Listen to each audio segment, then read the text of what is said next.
Bom dia, boa tarde, boa noite. Não sei a hora que você está assistindo a gente, mas seja bem-vindo ao programa Esfera Policial. Hoje nós temos um convidado muito importante aqui, né? Nosso instrutor, Michael Amorim, vai informar vocês sobre a carreira dele, vai contar algumas histórias, né? Ele é instrutor de direção, é o CEO, né, da DOT, né? Então seja muito bem-vindo, Michael. Mas antes vamos começar com as notícias da semana, né? Segunda turma do STF cria precedente sobre violação de domicílio. Segunda, depoimentos policiais são elementos insuficientes para uma condenação, ressalta a ministra Daniela Teixeira. E a terceira notícia, busca pessoal lícita, mas invasão ilícita, por ausência de individualização das drogas. STJ absolve acusado. No primeiro caso, pessoal, nós tivemos aqui a de policiais que encontraram um celular no local de um acidente de trânsito e resolveram desbloquear o celular. Com isso, eles visualizaram que tinha imagens de armas, imagens de drogas, né, e dinheiro. Visualizando também dentro do carro uma chave com o endereço do proprietário. Foram até o local, né, e fizeram a invasão do domicílio. E o ministro André Mendonça, né, falou que as provas colhidas nessa invasão são ilícitas, né?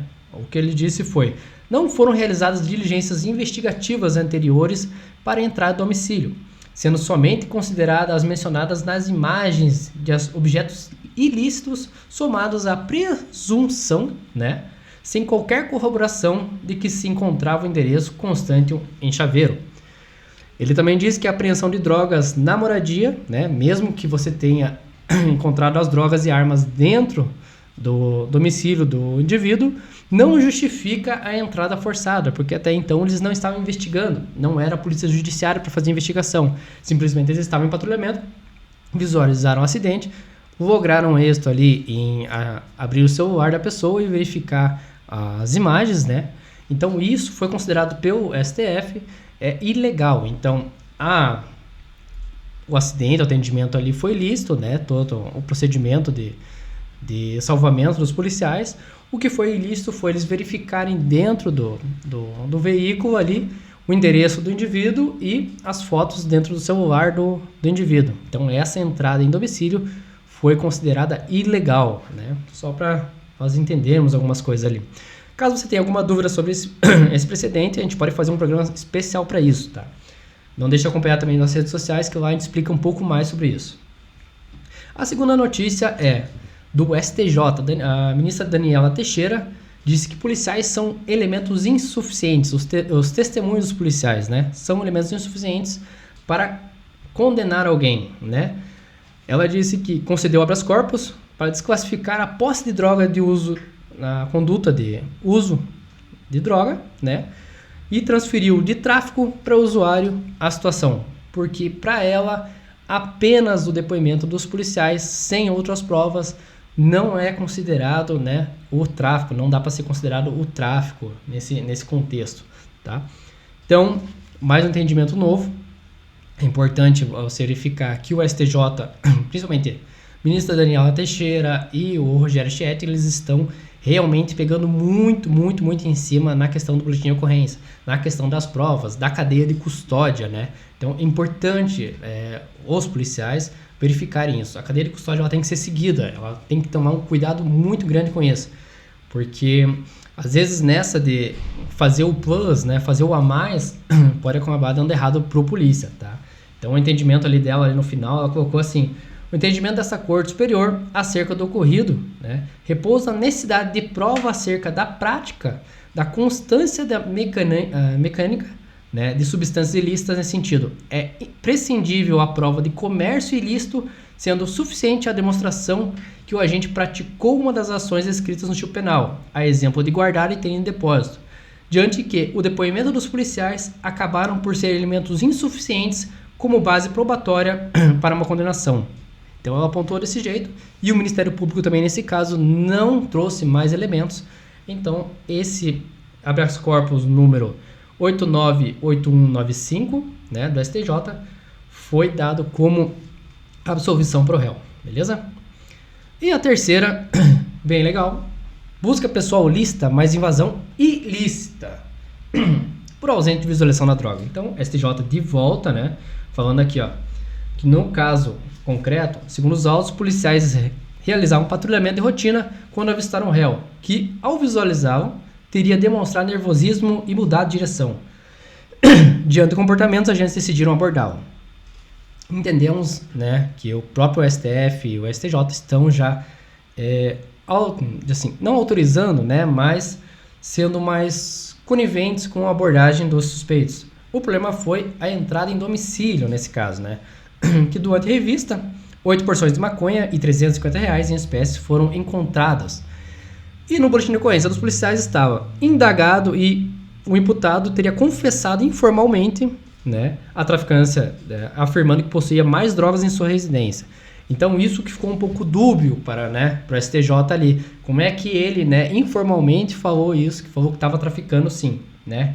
Então, e convidou os policiais para uma visita em sua residência. Então, esse convidou os policiais, ele está sendo lidado pelas cortes superiores, como STJ, STF, algumas vezes como um ato coercitivo, né? Ou digamos assim, existe uma coação do policial para entrar em domicílio. Então, por isso está sendo considerado ilegal. Tem que ter provas contundentes, né, para o ingresso, né? Lembrando que a própria Constituição fala os modos de ingresso, né? Seria só em flagrante delito, ou no caso, prestar socorro, né? Desastre. Isso só de eu olhar para a pessoa correr para dentro da casa. Tem situações e situações. Nesse caso concreto, né, eles visualizaram, mesmo com a droga ali e com o dinheiro, né, não houve provas desse ingresso do policial, né? Não teve provas que a pessoa deixou realmente o policial entrar dentro da residência. Então, por isso, né, mesmo que encontraram drogas lá dentro, né, a abordagem foi lícita, a droga para ele foi considerado como usuário e a droga dentro de casa foi considerada como prova ilícita nesse caso. Então, são esses casinhos aí que nós tivemos para vocês. Então, é sempre importante ficar ligado no que diz os tribunais superiores, STJ, STF. Para mais, né, a gente faz um programinha específico para isso, caso vocês precisem. Qualquer dúvida também podem mandar no nosso direct. A gente responde para vocês num próximo programa. E vamos, né, para estrela da vez, né, para nosso querido amigo Maicon. Maicon, fala pra gente aí, se apresenta, conta sua história, quem você é, de onde você veio, o que você come, né? Tipo um Globo Repórter. Quase um Globo Repórter. Seja bem-vindo, Maicon.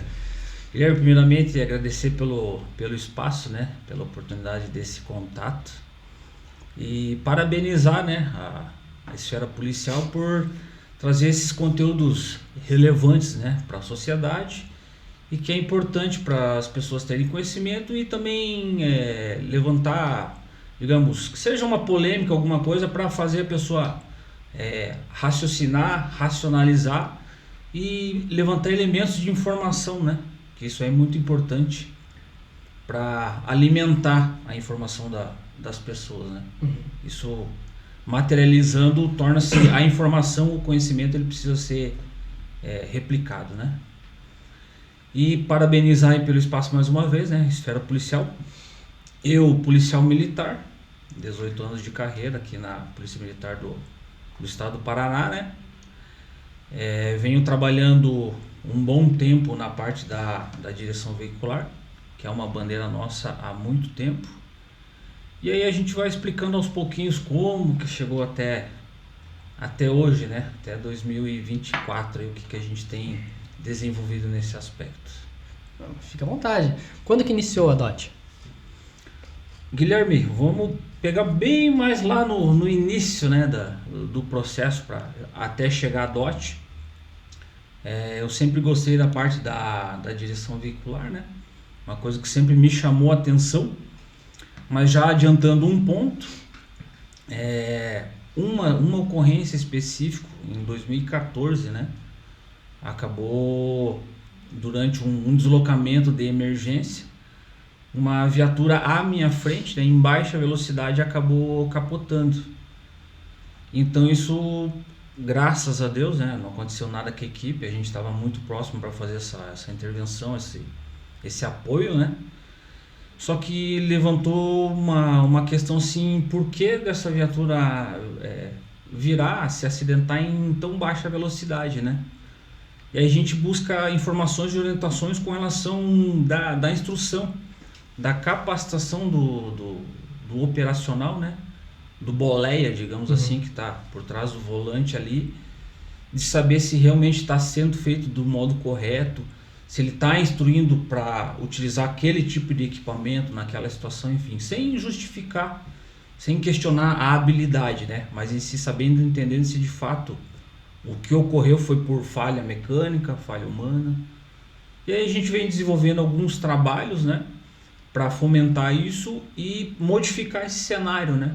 Não somente a nível de corporação, a nível operacional, mas também para outras pessoas, né, que possam ter acesso a esse conhecimento, aprimorar suas habilidades, né, para utilizar no dia a dia, seja para segurança no trabalho, no deslocamento para casa, buscar o filho na escola. É um trabalho aberto, né? Um trabalho aberto, não nada especificado, nichado para a força de segurança, né? Eu acho que, como eu disse, o conhecimento ele tem que alcançar a todos. Como é pilotar uma viatura, né? Como é o policial pilotar uma viatura? O que você sente, né? Quais são os requisitos para você pilotar, né? O pilotar, Guilherme, vamos lá na origem, né? Vamos buscar lá atrás. O piloto, a origem da palavra piloto, ela deriva do latim, né? Que veio pilotos. E por conseguinte, no grego, né? Que é o pedotes, né? Não falo grego, mas acredito que seja o pedotes, que significa que seria o timoneiro, né? O navegador, aquele que detém a habilidade da navegação. Isso vem da época das fragatas, das navegações antigas. E por herança, isso acabou entrando na parte da aviação, né? Dos pilotos em si, aqueles com muita habilidade, e também no automobilismo, enfim, tudo mais, os pilotos de teste, pilotos de Fórmula 1, e está perpetuado hoje, é o cara que detém da habilidade, né? Já na parte policial, como que é preparado isso aí, né? Na verdade, ninguém nasce pronto, né? Ninguém nasce sabendo. Então isso vai se treinar essa habilidade. No ingresso da corporação, um dos critérios já no edital é você ser habilitado, né? Mas hoje a gente bem sabe que somente a habilitação ela não é suficiente, né? A pessoa se habilita, ela se habilita para passar no teste do Detran para tirar a carteira dela. Mas é o dia a dia, é a prática dela, a rotina dela no trânsito, no decorrer do dia que vai determinando o grau de conhecimento dela, né? A capacidade dela se desvencilhar de alguma situação de emergência, né? E no caso das forças de segurança, né? Nós temos uma preparação durante a escola. Ela é uma matéria, né? A parte de direção veicular ela é uma matéria. Apesar de ser uma carga horária baixa, bem reduzida, mas para você ter uma noção, né? Da parte da direção veicular policial, né? Direção tática, que a gente diz assim, para você ter uma noção do deslocamento de emergência, como se portar na conduta da viatura, quando que você pode exceder um pouco os limites de velocidade, a questão do quesito segurança. Então são vários aspectos, né? Não é somente você sentar no banco da viatura, ligar a ignição e dirigir de modo inadequado, inconsequente, né? Então isso aí também tem procedimentos para isso aí, né? Tem uma doutrina de direção com relação a isso aí. Mas qualquer policial pode ser piloto? Como funciona? No caso, assim, na polícia militar ali, qualquer integrante ali da viatura pode ser o piloto? Em princípio, Guilherme, todos são habilitados. Isso é natural, como diz já o pré-requisito de entrada na corporação, um dos quesitos é você ter a habilitação, né? Porque, digamos, numa situação de emergência, você pode não ser o melhor motorista, o melhor condutor, mas você vai suprir aquela demanda naquela situação, né? Mas assim, é natural, é evidente que cada um tenha uma habilidade a mais, né? Um adicional. E você só testa isso no dia a dia. Você assume a viatura, vai trabalhando. Se é um grupo tático que são mais componentes, né? Normalmente 4 operadores ali dentro da viatura. Parte sempre, óbvio, né? Que é a parte do soldado, né? Que seria o condutor da viatura, mas nada impede de ter um cabo, um sargento que seja o condutor e que também é apaixonado. Normalmente quem está na condução é o que gosta de conduzir. Já passei algumas vezes como comando de viatura e como terceiro homem, mas queria retornar para a direção. E querendo ou não, a direção ela torna-se uma paixão, né? Então, além de ter essa possibilidade da direção, é o dia a dia mesmo que vai te preparando, né? São as situações que você vai se deparando, que vai te moldando, e com isso você vai alimentando o seu aprendizado, né? O seu conhecimento. O senhor foi de grupos especiais, né? Dentro da Polícia Militar, né? No caso, a Rotan, por exemplo, né? Isso, exatamente. Operei durante 9 anos na Rotan. E como que é o treinamento do piloto da Rotan dentro desse espaço, assim, desse grupo especial, né? Ele não foge à regra como os demais. Nós não temos uma base diferenciada nesse aspecto da pilotagem policial. Porém, o que já modifica? Por ser um veículo maior, né? Um veículo trail, um veículo SUV, se for o caso, ele já tem uma característica diferente de condução, né? Então você tem que respeitar essa diferença. É exatamente aí que a gente entrou no mérito de buscar esse conhecimento dessa modificação.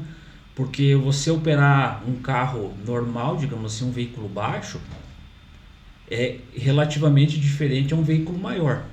A habilitação é a mesma, porém a característica do carro vai modificar. O tempo de frenagem, a resposta de curva, o centro de gravidade. Tudo isso são elementos que tem que ter a capacidade de a gente absorver e entender que em determinadas situações pode ser a mesma situação, só que os veículos vão se comportar de maneira diferente.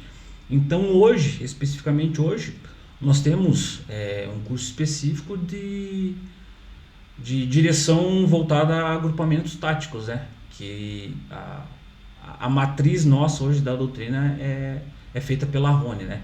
Assim, por herança, a nossa referência é a Rota de São Paulo, né? Uma polícia extremamente ostensiva e referência a nível nacional nesse tipo de aplicação de patrulhamento, né? Nesse tipo de direção. É importante, né? A união das forças, né? Das instituições. Sim, ali trazer sem dúvida. Como eu falei, o conhecimento ele precisa ser replicado e, obviamente, a gente sempre tem os nossos referenciais, né? São como se fossem os nossos mentores, né? Você pega a receita pronta, que você pode com certeza aprimorar, e assim você vai replicando, vai multiplicando o conhecimento, né?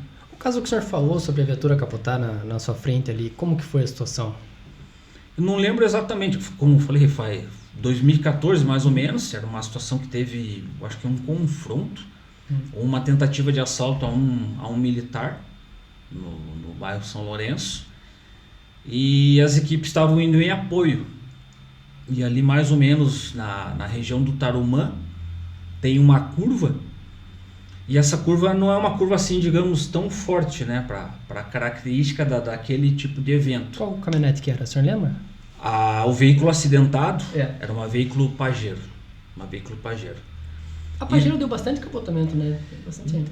É exatamente um desses pontos, Guilherme, que levantou essa curiosidade do porquê, né, de tantos veículos com essa característica se acidentarem.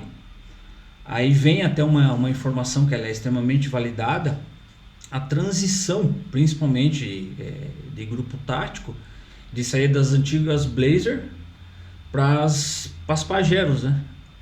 As Pajeros teve essa transição.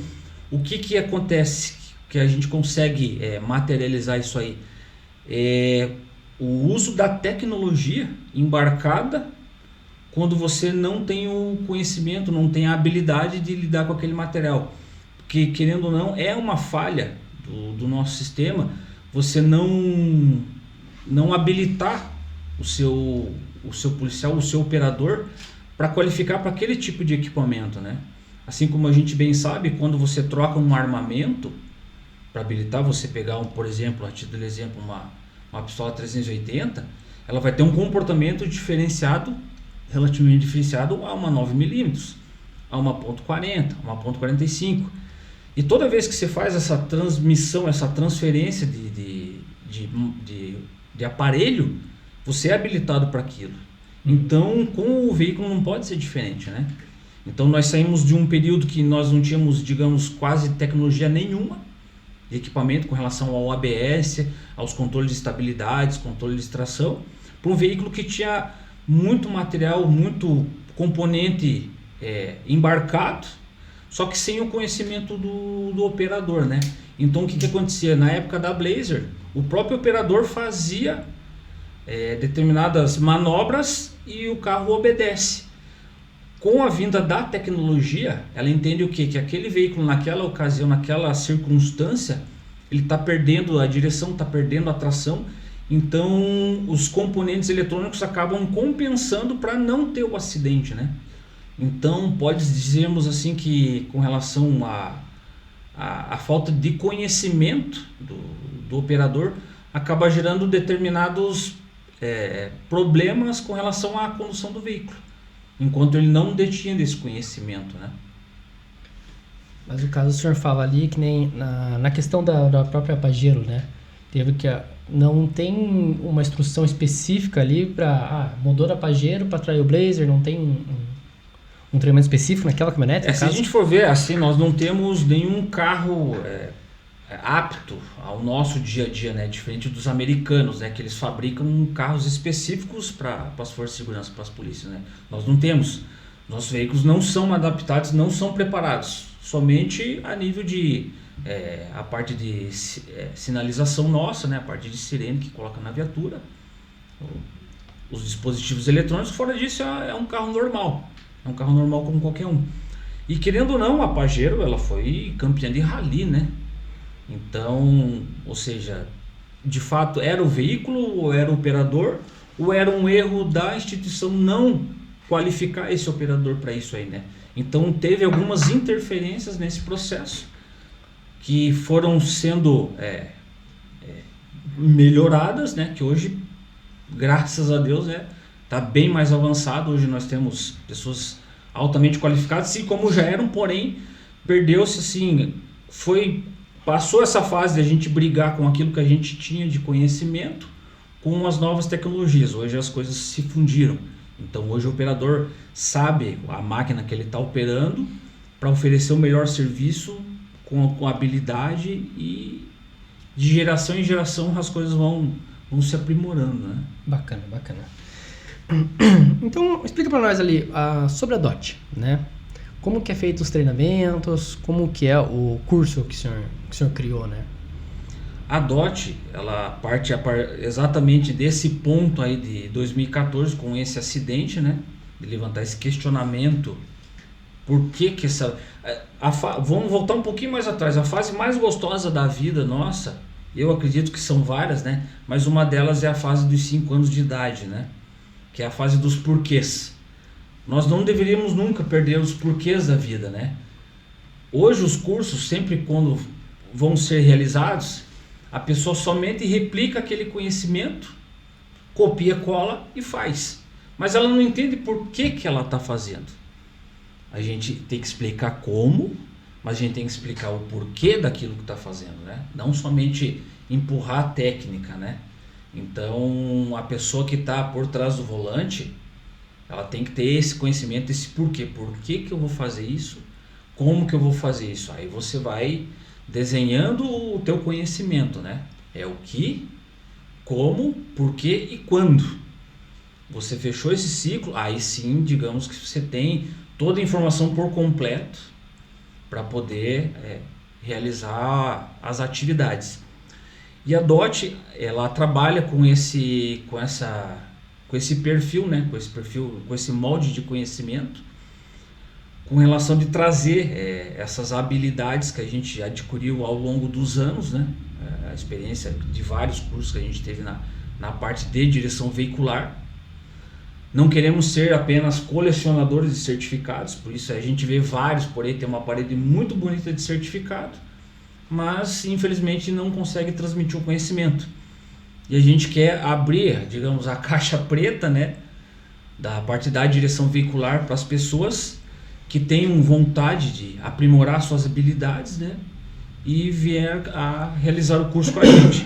Então a DOT trabalha com essa doutrina, com a parte da mentalidade, né, que é muito importante, voltada principalmente com a psicologia, né, que não, a pessoa ela tem que ter esse discernimento de uma situação de depressão, uma situação de emergência, saber distinguir às situações, né? E saber reagir àquela pressão específica da situação, seja numa situação como operador, seja uma situação particular, né?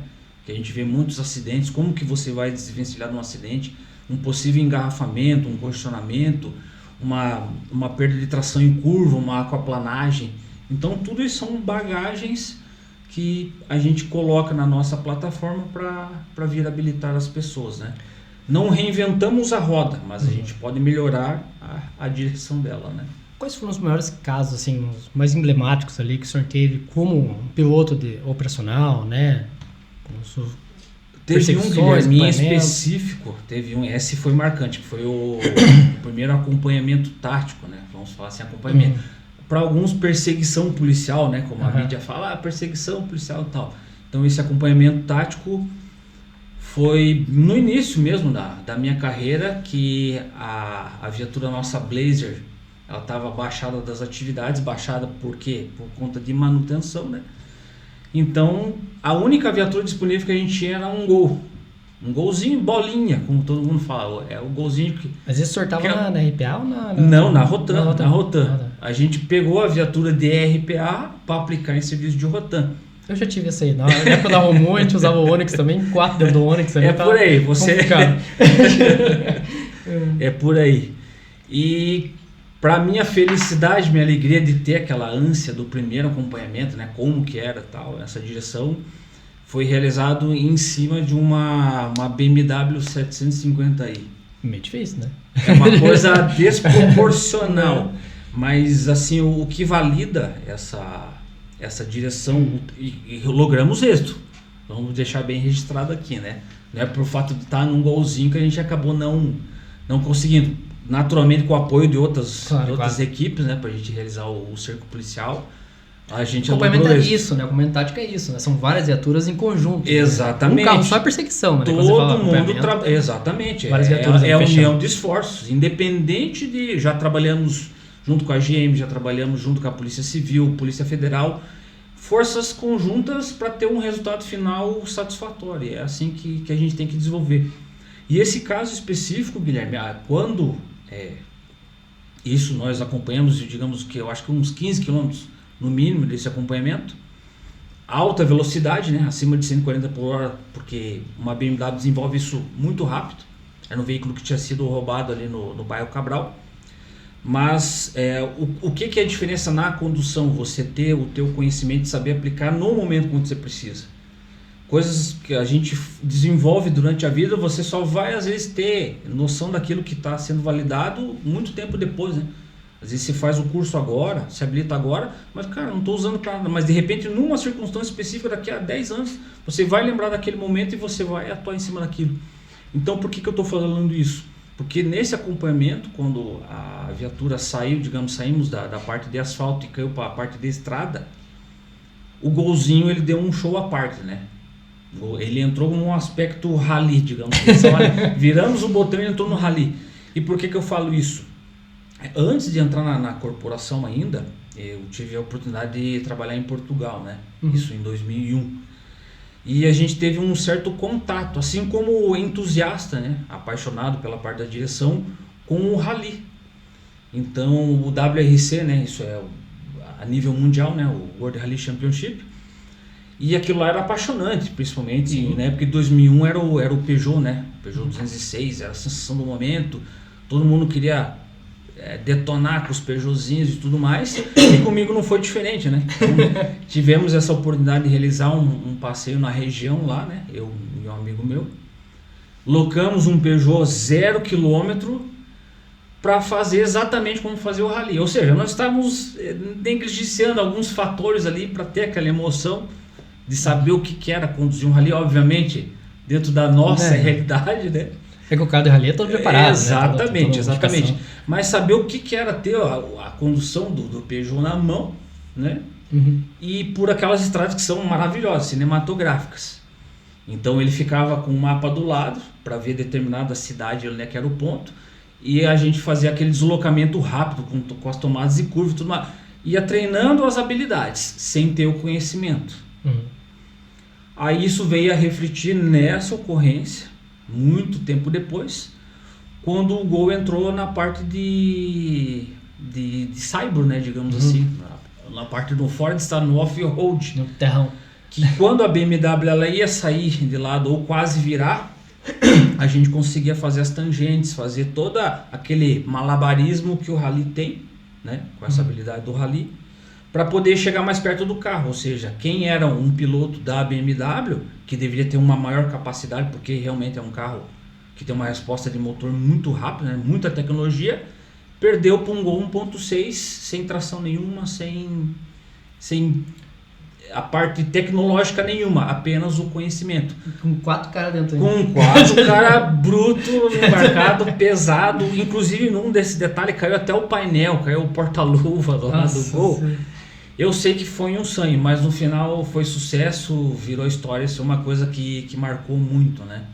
Então, assim, como a gente fala, o conhecimento você vem colocando ele aos poucos, organizando na tua caixinha ali. Em determinado momento você vai precisar abrir essa gavetinha, tirar aquela informação e aplicar na situação, né? Então, isso aí são histórias, são acontecimentos que a gente vem alimentando ao decorrer dos anos, né? E agora a gente quer expor tudo isso dentro da DOT, né? A DOT é Driving Operational Techniques, né? Ou seja, técnicas operacionais de direção. O senhor está com a blusa, né? Exatamente, a DOT, né? E então é isso, Guilherme, a gente quer trazer esse conhecimento, abrir a nossa caixa preta, abrir essas gavetinhas e deixar ao conhecimento das pessoas, né, que elas sejam treinadas dessas habilidades, né, que tenham interesse em vir cursar os nossos módulos.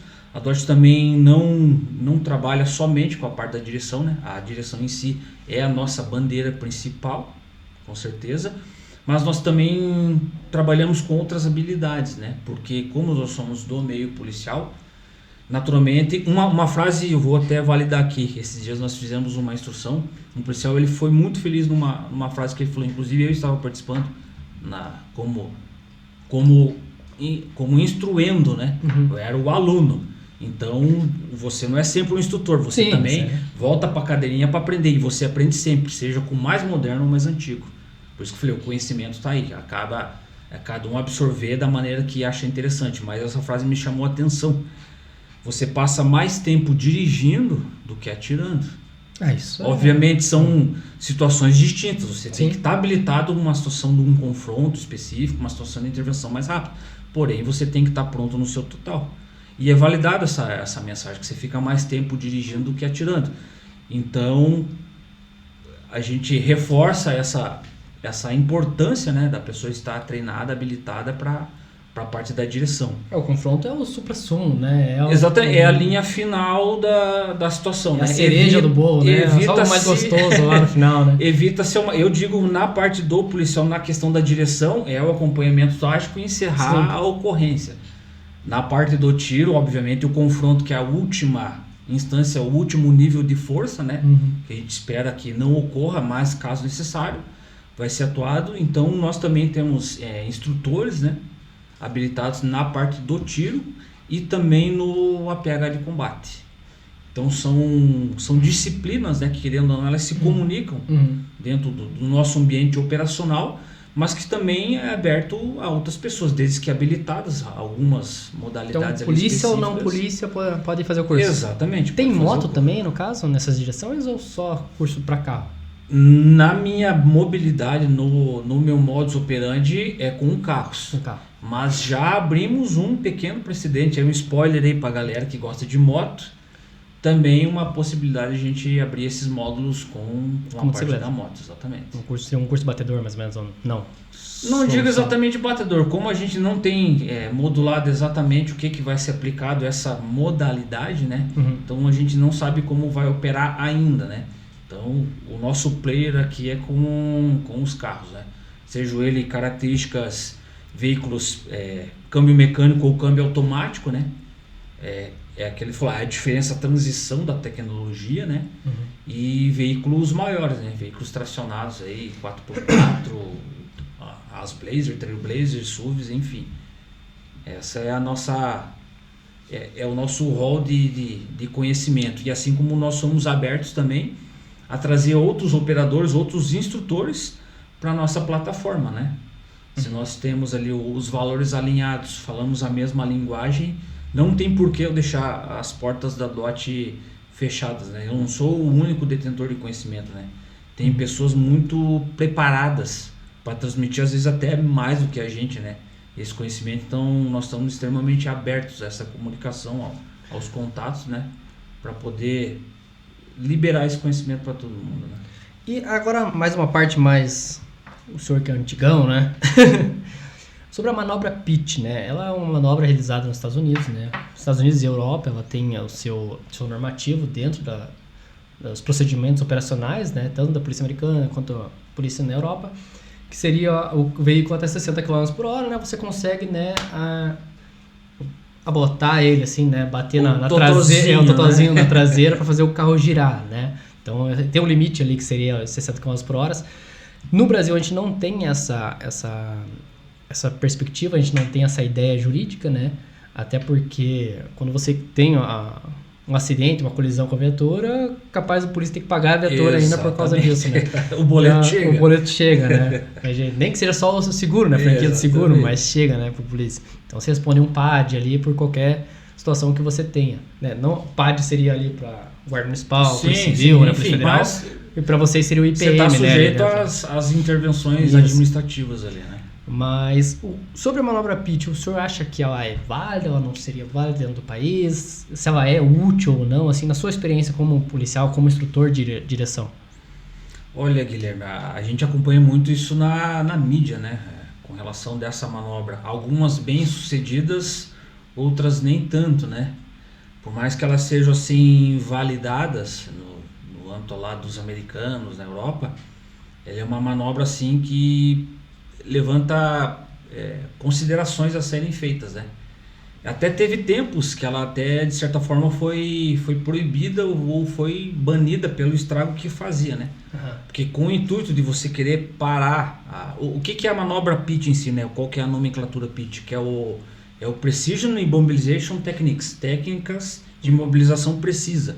Ou seja, como você mesmo bem mencionou, é aquele acompanhamento que o policial está próximo do carro, dá aquele contato no para-choque ou na lateral traseira dele para ele fazer rodar, né? Com o intuito dele parar o quanto antes. Uhum. E como você também trouxe a velocidade de 60 km por hora. Nós sabemos que não é 60 km por hora. Nenhum acompanhamento. As manobras americanas tem até helicópteros de canais fazendo filmagem de alta velocidade. Ou seja, é uma coisa extremamente perigosa. É validado você querer parar o quanto antes aquela situação, com certeza. Mas nós temos muitas pessoas envolvidas com relação a isso aí, né? E os Estados Unidos têm uma vantagem que nós não temos. As vias são muito largas, né? O trânsito, de certa forma, ele flui muito mais fácil. Então, tem essa possibilidade, essa manobra para eles lá, né? Já na nossa realidade, ela não condiz com a nossa doutrina, né? Com a nossa conduta desde o patrulhamento, desde a direção veicular. E em nenhum aspecto, em todos os anos que eu tenho de atividade, eu nunca treinei isso aí.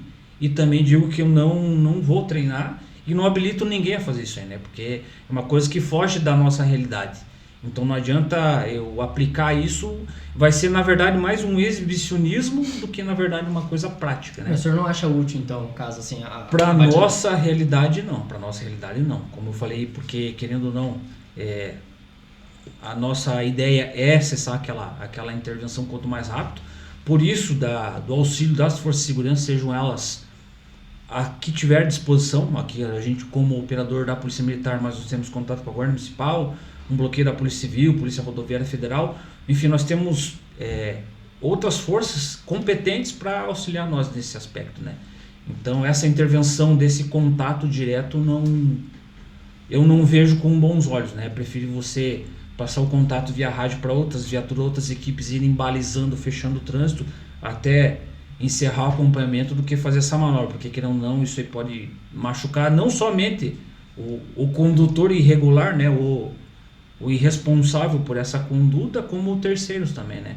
Então algumas manobras dessas, como diz, infelizmente acabou gerando mortes, lesões graves e um prejuízo a terceiros gigantesco, né? E nós não queremos pagar esse boleto, né? Que a gente sempre vê, né? Até fóruns, a gente comenta e vê pessoal na rua falando sobre, por que não, até reportagem, né? Por que não bate no carro, não gira, né?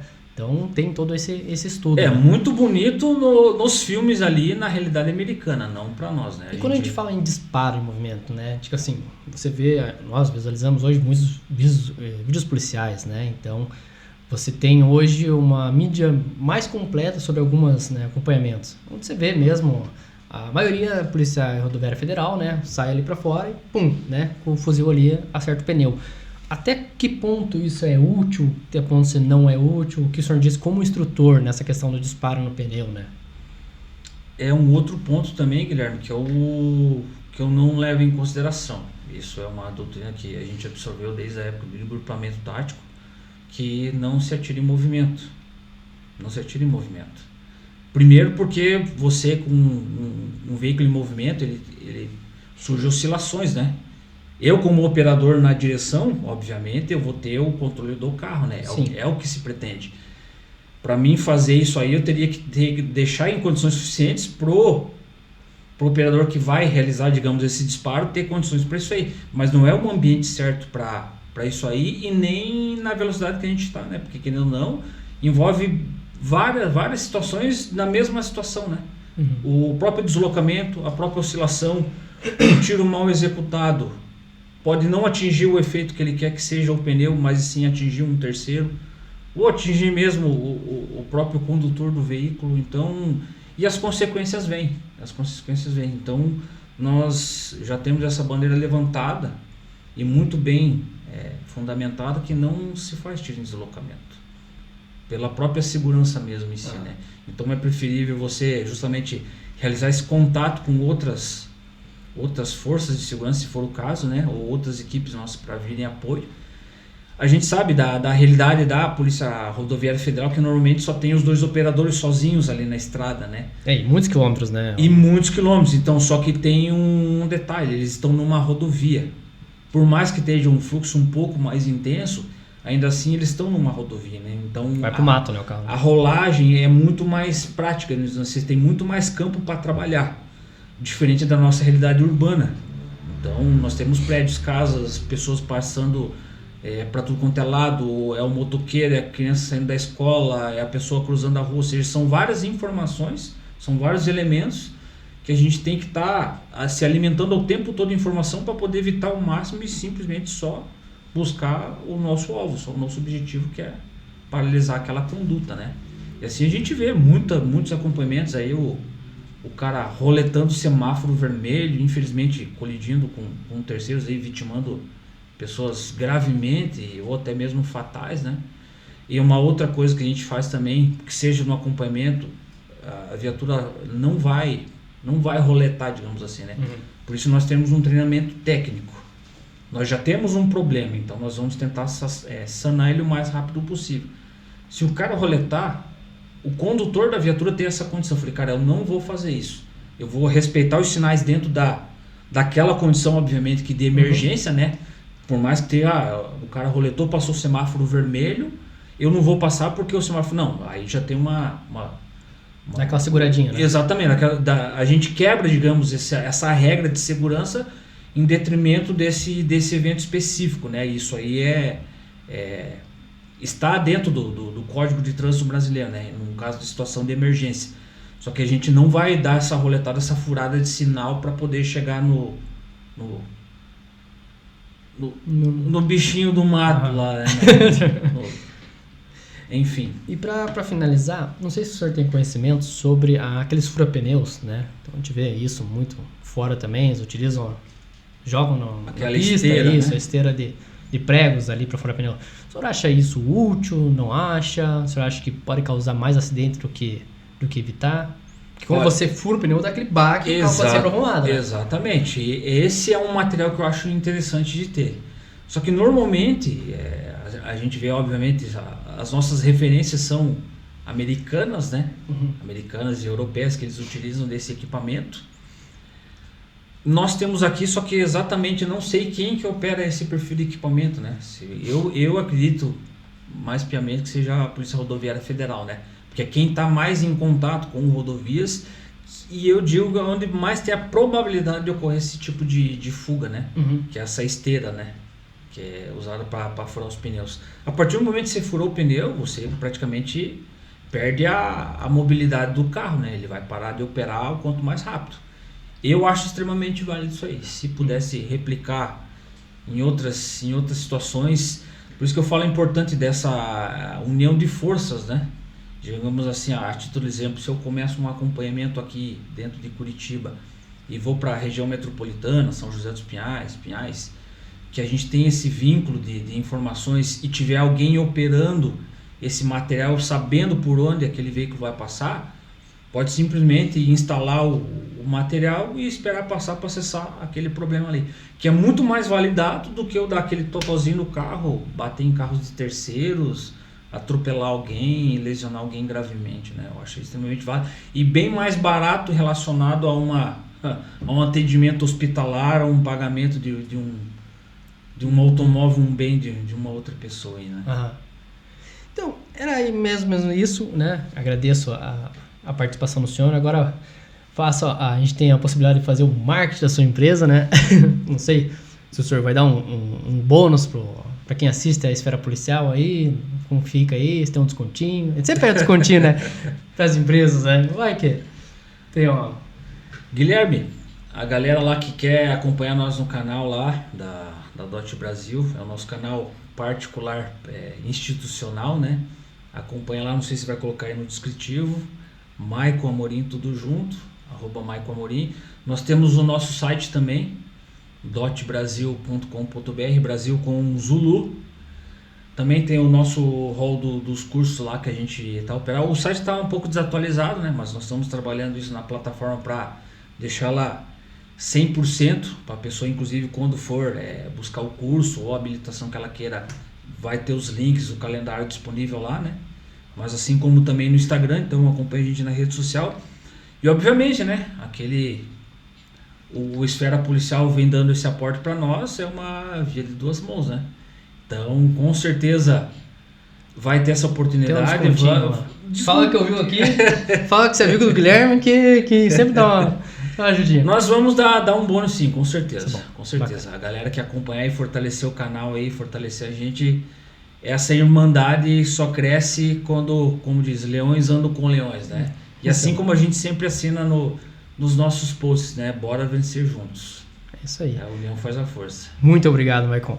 Obrigado, e só lembrando também, pessoal que for adquirir Blue Guns, né? Tem aqui ao fundo algumas Blue Guns ali, nós estamos na engenharia. Para todo mundo que assiste a Esfera Policial, tem 10% de desconto na compra da sua Blue Gun, sendo ela pistola, sendo ela fuzil, sendo ela calibre 12, né?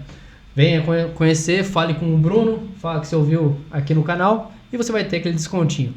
Do restante, pessoal, muito obrigado pela audiência. Mandem dúvidas, mandem questionamentos, né? O Maicon tá aí para responder. Se tiver alguma dúvida sobre direção, procura o Maicon lá, manda ele vai no direct, vocês. manda o zap para nós lá, a gente tem o maior prazer de responder para vocês. É isso aí. Muito obrigado, Maicon. Obrigado, Guilherme. Valeu, até mais. Um abraço.